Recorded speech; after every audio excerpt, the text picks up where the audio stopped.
వేసివాడు. సంఖ్యలతోనైనను ఎవడైనను వానిని బంధింపలేకపోయెను. పలుమార్లు వాని కాళ్ళకును చేతులకును సంఖ్యలు వేసి బంధించినను వాడు ఆ చేతి సంఖ్యలు తెంపి కాళ్ళ సంఖ్యలను తుత్తునీలుగా చేసెను గనుక ఎవడను వానిని సాధుపరచలేకపోయెను. వాడు ఎల్లప్పుడూ రాత్రి పగలు సమాధులలోను కొండలలోను కేకలు వేయించు తన్ను తాను రాళ్లతో గాయపరుచుకొనుచు నుండెను. వాడు దూరం నుండి యేసును చూసి పరిగెత్తుకొని వచ్చి ఆయనకు నమస్కారం చేసి, యేసు, సర్వోన్నతుడైన దేవుని కుమారుడా, నాతో నీకేమి? నన్ను బాధపరచుకుమని దేవుని పేరిట నీకు ఆనబెట్టుచున్నానని బిగ్గరగా కేక వేసెను. ఎందుకనగా ఆయన అపవిత్రాత్మ ఈ మనుషుని విడిచి పొమ్మని వానితో చెప్పెను. మరియు ఆయన నీ పేరేమని వాని అడగగా వాడు, నా పేరు సేన, ఎలయనగా మేము అనేకులమని చెప్పి తమ్మును ఆ దేశంలో నుండి తోలివేయవద్దని ఆయనను మిగిలా బతిమాలుకొనెను. అక్కడ కొండ దగ్గర పందులు పెద్ద మంద మేయిచుండెను కనుక ఆ పందులలో ప్రవేశించినట్లు మమ్మును వాటి యొద్దకు పంపుమని ఆ దెయ్యములు ఆయనను బతిమాలుకొనెను. యేసు వాటికి సెలవీయగా ఆ అపవిత్రాత్మలు వారిని విడిచి పందులలో ప్రవేశింపగా ఇంచుమించు 2000 సంఖ్య గల ఆ మంద ప్రాంతముల నుండి సముద్రపు దారిన వడిగా పరిగెత్తుకొని పోయి సముద్రంలో పడి ఊపిరి తిరగక సచ్చెను. ఆ పందులు మేపుచున్న వారు పారిపోయి పట్టణములలోను గ్రామములలో ఆ సంగతి తెలియజేసిరి. జనులు జరిగినది చూడవెళ్ళి యేసు వద్దకు వచ్చి, సేనాను దెయ్యములు పట్టినవాడు బట్టలు ధరించుకొని స్వస్థసిద్ధుడై కూర్చుండి ఉండట చూసి భయపడేది. జరిగినది చూచిన వారు దెయ్యములు పట్టిన వారికి కలిగిన స్థితియు పందుల సంగతియు ఊరివారికి తెలియజేయగా తమ ప్రాంతములు విడిచిపోమని వారు ఆయనను బతిమాలుకొనసాగిరి.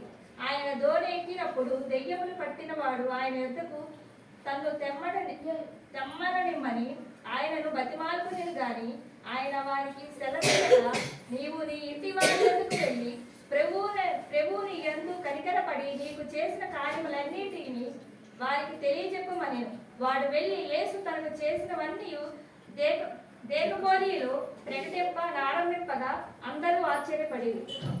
ఎఫెసీ పత్రిక 5వ అధ్యాయం 18వ వచనం. ఎఫెసీ పత్రిక 5వ అధ్యాయం 18వ వచనం. మరియు మద్యముతో ముక్తులైనకుడి వారిలో దుర్వ్యాపారం కలదు. అయితే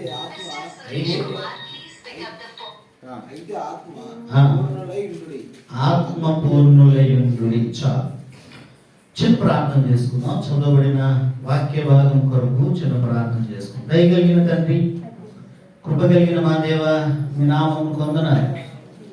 ఉదయకాల సమయంలో నిబిడలమైన మేము ఈ విధంగా మీ సన్నిధికి రావడానికి మీరు చూపిన కృపను బట్టి మీకు వందనాలు. ఇప్పటి వరకు పాటల ద్వారా మిమ్మల్ని స్తుతించుటకు, ఆరాధన చేయుటకు మాకు చూపిన కృపను బట్టి మీకు వందనాలయ్యా. ఇప్పుడు చాలా ప్రాముఖ్యమైన భాగంలోకి వస్తున్నాం. దేవాని కృపను అనుగ్రహించండి. నీ వాక్యం ద్వారా మాతో మాట్లాడండి ప్రభువా. మా అందరినీ ఉజ్జీవింపచేయండి, మా విశ్వాసాన్ని బలపరచండి ప్రభు. మా యొక్క ఆత్మీయ జీవితాన్ని ఇదిగో ప్రభా రేపమని వేడుకుంటున్నా. నిలబడుతున్న నేను బలహీనుడను, నన్ను బలపరచు. నీ సిరుచాటును మరుగుపరుచుకొని నీ చేతి పరమటిగా నీ బిడ్డల మధ్యలో వాడుకుని మీకు మహిమ పొందుకోమని యేసు నామమున ప్రార్థన చేస్తూ ఉన్నాము తండ్రి. ఆమేన్. దయచేసి అందరూ కూర్చోనండి. ప్రభు అయిన యేసు క్రీస్తు పరిశుద్ధ నామమున కూడి వచ్చిన మీ అందరికీ నా హృదయపూర్వకమైనటువంటి వందనాలు తెలియజేస్తున్నాను. అందరికీ వందనాలు. అలాగే ఆన్లైన్లో పాల్గొందిన వారికి కూడా మరొకసారి వందనాలు తెలియజేస్తా ఉన్నాను. అందరూ బాగున్నారా? బాగున్న వాళ్ళందరూ గట్టిగా దేవునికి స్తోత్రం చెప్పండి. హల్లెలూయా. కాస్త నవ్వుతూ చెప్పండి అమ్మా, చెప్పండి. చాలా మంచిది. ప్రియ దేవుని బిడ్డలారా, కొద్ది నిమిషాలు దేవుని మాటలు మనము ధ్యానం చేద్దాం. అందరూ చాలా జాగ్రత్తగా దేవుని మాటలు మీరు వినాలని ప్రేమతో మీకు మనవి చేస్తున్నాను. యేసుక్రీస్తు దేవుడు అని నమ్మిన ప్రతి ఒక్కరు దేవుని ఆత్మను కలిగి దేవుని ఆత్మ చేత నడిపించబడుతూ ఉండాలి. దేవుని ఆత్మలో మనము కొనసాగాలి. ఎందుకు అంటే మనము రక్షణ పొందిన నాడే పరిశుద్ధాత్మ దేవుడు మన హృదయంలో ముద్ర వేయబడ్డాడు. పరిశుద్ధాత్మ దేవుడు మన హృదయంలో ముద్ర వేయబడ్డాడు. ఎఫెసీ పత్రిక 1వ అధ్యాయము 13వ వచనంలో ఆ మాటను మనం చదువుతూ ఉంటాము. మనము దేవుని ఆత్మ చేత ముద్రించబడ్డాము అనే మాటను ఆ భాగంలో చదువుతాం. గనుక ప్రియ విశ్వాసి, ప్రతి ఒక్కరు అనగా రక్షణ పొందిన ప్రతి ఒక్కరు దేవుని ఆత్మను కలిగి దేవుని ఆత్మ చేత నడిపించబడాలి. దేవుని ఆత్మ మనతో మాట్లాడినప్పుడు మనము ఆయన మాటలకు విధేయత కలిగి ఉండాలి. ఆయన మాటలకు మనము లోబడి ఆయన చిత్తానుసారంగా మనము నడుచుకోవాలి అని దేవుని వాక్యం మనకు బోధిస్తూ ఉంది. తర్వాత ఎఫెసీ పత్రిక 5వ అధ్యాయం 18వ వచనంలో మనం చదివాము, మద్యముతో మత్తులై ఉండకుడి, దానిలో దుర్వ్యాపారము కలదు. ఏం కలదంటే అందులో దుర్వ్యాపారం కలదు. మద్యము సేవించుట వలన ఆర్థిక నష్టం కలుగుతుంది, ఆరోగ్యం పాడవుతూ ఉంది, కుటుంబ సమస్యలు తలెత్తుతాయి, ఎన్నో ఇబ్బందులు ఉన్నాయి. కానీ దేవుని ఆత్మను గనక మీరు కలిగి ఉన్నట్లయితే, దేవుని ఆత్మను కలిగి దేవుని ఆత్మ చేత మీరు నింపబడినట్లయితే ఎన్నో మేలులు కలవు అని దేవుని వాక్యం మనకు బోధిస్తూ ఉంది. గనుక ప్రియమైన దేవుని బిడ్డలారా, ప్రతి విశ్వాసి దేవుని ఆత్మను కలిగి దేవుని ఆత్మ చేత నడిపించబడుతూ ఉండాలి. అయితే ఎవరిలో అయితే దేవుని ఆత్మ లేదో, లేదా ఎవరిలో అయితే పరిశుద్ధాత్మ దేవుడు లేడో, అట్టి వ్యక్తి పాపికి సాదృశ్యంగా ఉన్నాడు. ఇక్కడ మనం చదివినటువంటి వాక్య భాగాన్ని చూస్తే మార్కు సువార్త 5వ అధ్యాయంలో యేసు ప్రభు వారు గెరాసేనులు అనేటటువంటి ప్రాంతానికి వెళ్ళి ఉన్నారు. ఆ ప్రాంతానికి వెళ్ళి అక్కడ యేసయ్య దోణె దిగిన వెంటనే ఒక వ్యక్తి యేసయ్యకు ఎదురయ్యాడు. ఆ వ్యక్తి దెయ్యము చేత పట్టబడి, అపవిత్రాత్మ చేత నింపబడి, అతనిలో పరిశుద్ధాత్మ దేవుడు లేడు. అతనిలో ఎవరున్నారు? అపవిత్రాత్మ ఉన్నాడు. అపవిత్రాత్మ పాడు చేస్తాడు. అపవిత్రాత్మ చాలా నష్టానికి గురి చేస్తాడు. నా ప్రియమైన దేవుని బిడ్డలారా, ఎవరిలో అయితే పరిశుద్ధాత్మ దేవుడు ఉంటాడో ఆ వ్యక్తి దేవుని బిడ్డకు సాదృశ్యంగా ఉన్నాడు. ఆ వ్యక్తి దేవుని ఆశీర్వాదములకు వారసుడిగా ఉంటాడు.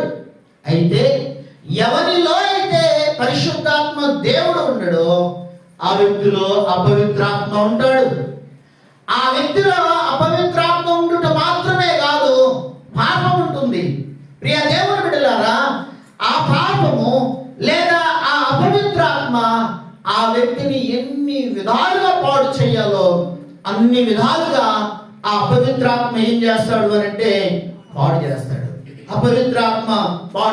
ఇక్కడ మనము చదివినటువంటి వ్యక్తిని గురించి మనం ఆలోచన చేస్తే ఆ వ్యక్తిలో అపవిత్రాత్మ ఉన్నాడు. ఆ వ్యక్తిలో ఎవరున్నారంట?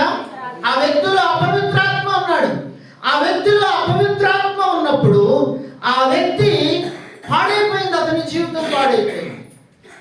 అతని జీవితం ఏ విధంగా పాడైందో, ఎట్లా పాడైందో కొన్ని మాటలు మీ ముందు ఉంచుతాను.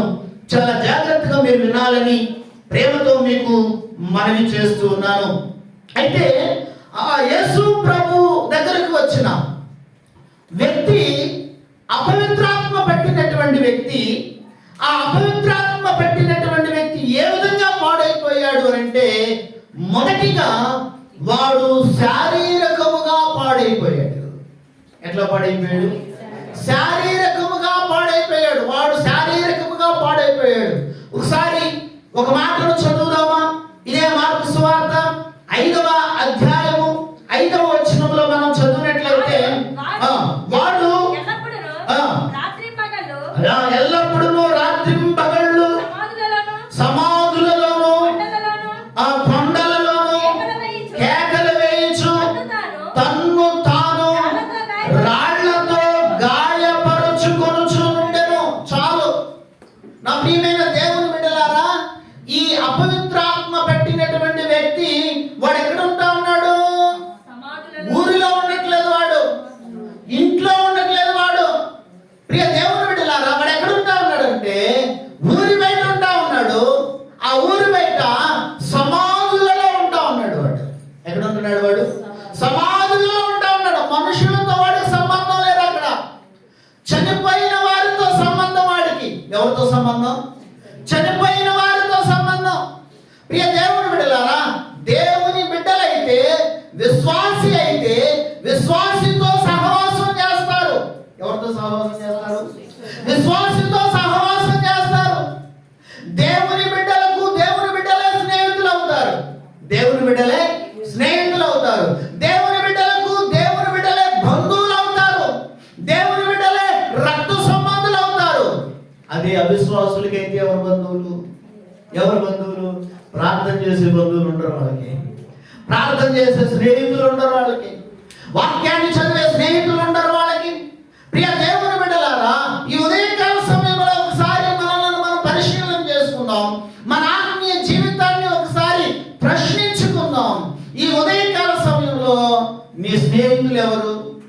నీ బంధువులు ఎవరు? నీ శ్రేయోభిలాషులు ఎవరు? వారు దేవుని జీవము కలిగి దేవునికి ప్రాధాన్యతనిచ్చేవారేనా? దేవుని వాక్యానికి ప్రాధాన్యతనిచ్చేవారేనా? ప్రార్థన చేసేవారేనా? దేవుని వాక్యాన్ని చదివేవారేనా?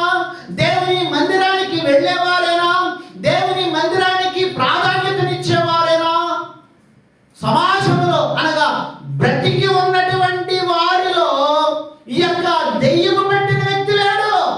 ఎక్కడ ఉన్నాడంటే సమాధులు. అక్కడేముంటాయి? అక్కడేముంటే శవాలు ఉంటాయి. వాటిలో జీవం ఉండదు. వాటిలో ఏముండదంట? జీవం ఉండదు. నడవరు, మాట్లాడరు, చూడరు, కదలరు, పిలిస్తే పలకరు. ప్రియ దేవుని బిడ్డలారా, అక్కడ మనం చూసినట్లయితే అక్కడ జీవము లేని వాటితో వాడి సహవాసం. జీవము లేని వాటితో వాడి సహవాసం. ప్రియ దేవుని బిడ్డలారా, ఒకసారి మనం ఆలోచన చేద్దాం. దేవుని జీవము కలిగిన వ్యక్తితో నీవు సహవాసం చేస్తా ఉన్నావా? దేవుని ఆత్మ కలిగినటువంటి వ్యక్తితో నువ్వు సహవాసం చేస్తా ఉన్నావా? దేవుని ఆత్మ పూర్ణులైనటువంటి వ్యక్తితో నువ్వు సహవాసం చేస్తా ఉన్నావా? నువ్వు నీ స్నేహితులతో, నీ బంధువులతో కలిసి మాట్లాడుతూ ఉన్నప్పుడు కనీసం నువ్వు మాట్లాడే మాటలలో ఒక్క మాటైనా దేవుని మాట వస్తా ఉందా? నీ కుటుంబ విషయాలు మాట్లాడుకోవద్దని కాదు ఇక్కడ నా ఉద్దేశం. నీ పిల్లల భవిష్యత్తును గురించి, చదువుల గురించి మాట్లాడొద్దు